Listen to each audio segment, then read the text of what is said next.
मनात चलविचल होती. 24 सर्व्हिसेस आहेत, त्याच्यातली सगळ्यात शेवटची आर्म फोर्स हेडक्वार्टर माझा ऑप्शन होता. तेवढी तरी मिळावी यार, त्या PDF ला नाव तरी यावं.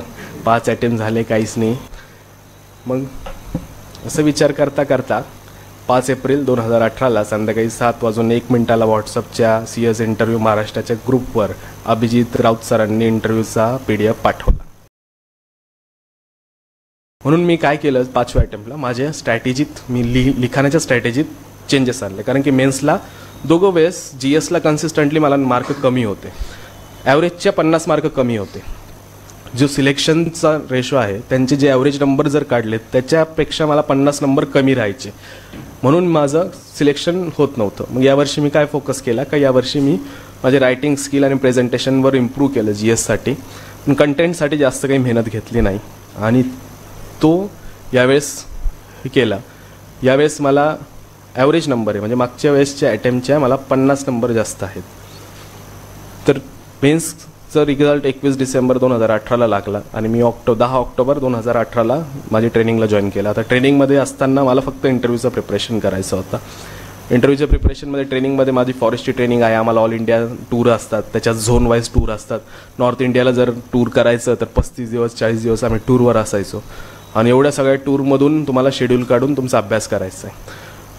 इंटरव्ह्यूला आता 4 वर्ष अभ्यास केला आहे, त्याच्यात अजून काय अभ्यास करणार. फक्त एक होतं का प्रॅक्टिस कशी करता येईल आणि त्याच्यावर कसं फोकस करता येईल, म्हणून मी इंटरव्ह्यूच्या ह्याच्यात तेवढं प्रॅक्टिस केली. यावर्षी मी फक्त 2 मॉक दिले, दोघंही चांगल्या ठिकाणी मॉक दिले आणि इंटरव्ह्यूला गेलो. आता इंटरव्ह्यूला मागच्या वेळेसचा इंटरव्ह्यूचा अनुभव होता, म्हटलं जेवढे फुलटॉस येईल सगळे टोलवायचे ग्राउंडच्या बाहेर. आणि सकाळचं 26 फेब्रुवारीला माझा इंटरव्ह्यू दुपारचा, आणि दुपारच्या इंटरव्ह्यूमध्ये 25 आणि 26च्या रात्रीत इंडियाने पाकिस्तानवर सर्जिकल स्ट्राईक केला. आणि ज्यावेळेस मी इंटरव्ह्यूला जायचं तर मला कळालं का माझा जो बोर्ड आहे तो भारतभूषण व्यास सरांचा board, Bharat Bhushan Vyas ex chief secretary Jammu and Kashmir, म्हणजे त्यांना त्या गोष्टीचा गाढा अभ्यास. तर तुम्ही त्याच्यात काहीच इकडं तिकडं 19-20 काहीच करू शकत नाही आणि उत्तर जेवढे देत जाल तुम्ही तेवढं तुम्ही फसत जाणार, तेवढे क्वेश्चन ते अजून वाढवतील. मनात धाकधूक सुरुवात झाली, कपाळावर घाम नव्हता येत यावेळेस, मनात धाकधूक सुरू झाली का कदाचित असं हा व्यवस्थितरित्या काश्मीर वाचून येऊ शकलो असतो. पहिलं तिथून सुरुवात झाली. मग त्या 36च्या हॉलला गेलो आणि त्यावेळेस कळालं का तुमचा इंटरव्ह्यू सगळ्यात शेवटचा, मागच्या वेळेस सगळ्यात पहिला होता. ज्यावेळेस म्हणजे तुम्ही आरामशीर बसून राहा, तुमचा 6वा इंटरव्ह्यू. 3 वाजता इंटरव्ह्यू स्टार्ट झाला आणि 6व्या इंटरव्ह्यूला तिथं जाऊन तुम्ही ज्यावेळेस बसतात ना त्या हॉलमध्ये, त्यावेळेस तुमचं पूर्ण प्रिपरेशन तुम्हाला आठवतं तर तुम्ही कसं केलं आहे, कारण की तेच तुमच्या समोरचे सगळे मुलं बसलेले.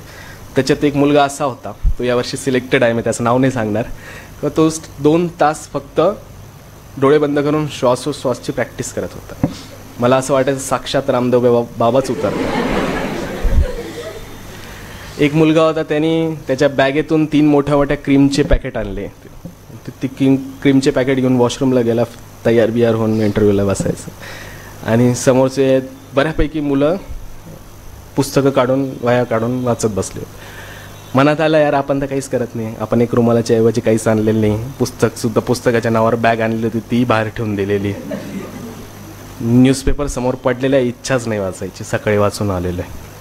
आता एवढ्या याच्यात वाटायला लागलं का हे सगळे माझ्याहून जास्त करतायत म्हणून, आणि आपण काय. पण दुसऱ्या वेळेस मनात क्षणात विचार केला का एवढ्या वर्षी मग बाहेर काय केलं, इथे येऊन अभ्यास करायचंच होतं, मग बाहेर काय केलं आपण. त्यांनी काही केलं नसेल म्हणून ते वाचतायत. आणि मग इंटरव्ह्यूचा हे आला तर तुम्हाला सांगायला आला का सर आता तुम्हाला 5 जायचं आहे म्हणून. मी त्याला बोललो भाऊ 5च मिनटं दे फक्त, मी काही नाही तोंडावर पाणी मारतो आणि येतो. संध्याकाळी 5:15 वाजता मला बोलवलं आणि अक्षरशः बोर झालेले असतात. एका वेळेस एका बोर्डला 12 इंटरव्ह्यू घ्यायचे एका दिवसात.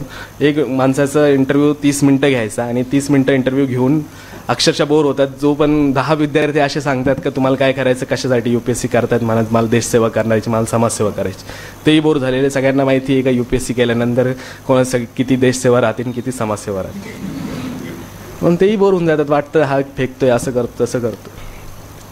सगळ्यात शेवटचा इंटरव्ह्यू मनात एकतर जम्मू अँड काश्मीरचा चीफ सेक्रेटरी, मग सगळ्यात शेवटचा इंटरव्ह्यू म्हटलं सगळे झोपलेले असतील अर्धे कदाचित तिथं, आणि मलाही झोप येत होती. सकाळी लवकर उठलेलो, रात्री झोप चांगली झालेली नाही, पण म्हटलो जसं जाईल तसं जाईल, बघूया आपण काय होतं ते.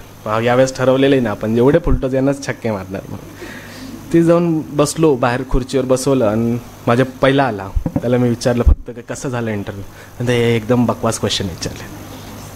मग आता यावेळेस थोडेसे हार्टबीट्स फास्ट झाले. मग एंट्री केली. तर एंट्री केली तर त्यांनी माझा फोटो बघितला आणि मला सांगितलं का अच्छा फोटोत तुमचाच दिसतात, बसा. आता म्हटलं आपण विचार करत तो फुलटॉस येईल, आता गुगली आला. मग बसलो आणि सगळीच इन्फॉर्मेशन त्यांनी वाचूनच काढली. अच्छा तुम्ही हे केलं आहे, तुम्ही ते केलं आहे, तुम्ही ते केलं. अरे म्हटलं एवढी सगळं माझं पर्सनल इन्फॉर्मेशन फक्त वाचून काढतात, अहो क्वेश्चनही विचारात मनातून म्हणतोय. सगळं प्रिपेअर करून गेलेलो आणि काहीच नाही, त्यावर क्वेश्चनच नाही. चालू केलं. चेअरमननी 2-4 क्वेश्चन विचारले, त्याचे उत्तर बऱ्यापैकी दिले. फर्स्ट मेंबरने विचारले, बऱ्यापैकी दिले. दुसऱ्या मेंबरला विचारलं, त्यांनी अर्धे क्वेश्चन बऱ्यापैकी दिले. त्यांनी पहिला क्वेश्चन विचारला तुम्हाला तिसरा चौथा क्वेश्चन असेल त्यांचा, पण इरिट्रिया कंट्री माहिती आहे का? म्हटलं हो माहिती आहे. मग कुठे आहे? म्हटलं साऊथ आफ्रिका कॉन्टिनेंटमध्ये. म्हटलं वा एवढं चांगलं स्पष्ट याच्यात उत्तर देईल. म्हणून प्रेसिडेंट कोण आहे त्याचं? मी म्हटलं सॉरी सर माहीत नाही. आणि तुला एक हिंट देतो, तर 2008ला फिफाचं फुटबॉलर ऑफ द इयर म्हणून त्यांना अवॉर्ड मिळालं होतं. मनात विचार केला, प्रिपरेशन स्टार्ट केली 2013ला. फुटबॉलचा लांबपर्यंत काही संबंध नाही. आणि मग कसं क्वेश्चन? म्हटलं नाही सर काही माहीत नाही. म्हटलो सर अच्छा ठीक आहे. मग त्यांनी सुरुवात असेच 2-4 क्वेश्चन विचारलेत. मी बऱ्यापैकी त्यांना कन्व्हिन्स करायचा प्रयत्न केला. तिसऱ्या मेंबरकडे आला. तो तिसरा मेंबर माझा हार्ड वैरी मागच्या जन्माचा. त्यांनी जो सुरू केला धडाका क्वेश्चनचा, का पहिले 2-4 क्वेश्चनला बऱ्यापैकी उत्तर दिलं. मी माझ्या इन्फॉर्मेशनमध्ये लिहिलं होतं का इंटरेस्ट काय, तर writing article on socio economic issues असं लिहिलं होतं. रायटिंग आर्टिकल पार्ट काढून टाकला. आर्टिकल कोणते लिहिले विचारलंच नाही. सोशियोवाला पार्ट काढून टाकला. सोशियोवाला पार्टवर क्वेश्चन विचारलेच नाही. इकॉनॉमीवाला पार्ट, इकॉनॉमीचे 2 part, macro economics, micro economics. Micro economics काढून टाकला. मायक्रो इकॉनॉमिक्समध्ये घुसले आणि मायक्रो इकॉनॉमिक्समध्ये कंटिन्युअस क्वेश्चन विचारतात. मग मला कळायला मार्ग नाही का हा मला का विचारतात एवढं क्वेश्चन. पण दुसऱ्या क्षणी असा विचार केला का स्ट्रेस इंटरव्ह्यू आहे, स्ट्रेस द्यायचा प्रयत्न करतात. जेवढे क्वेश्चन विचारायचे ना का मला येत नाहीत, मी सरळ हसायचं आणि त्यांना सांगायचं सर येत नाही, सर मला याबद्दल आत्ता माहीत नाही आहे.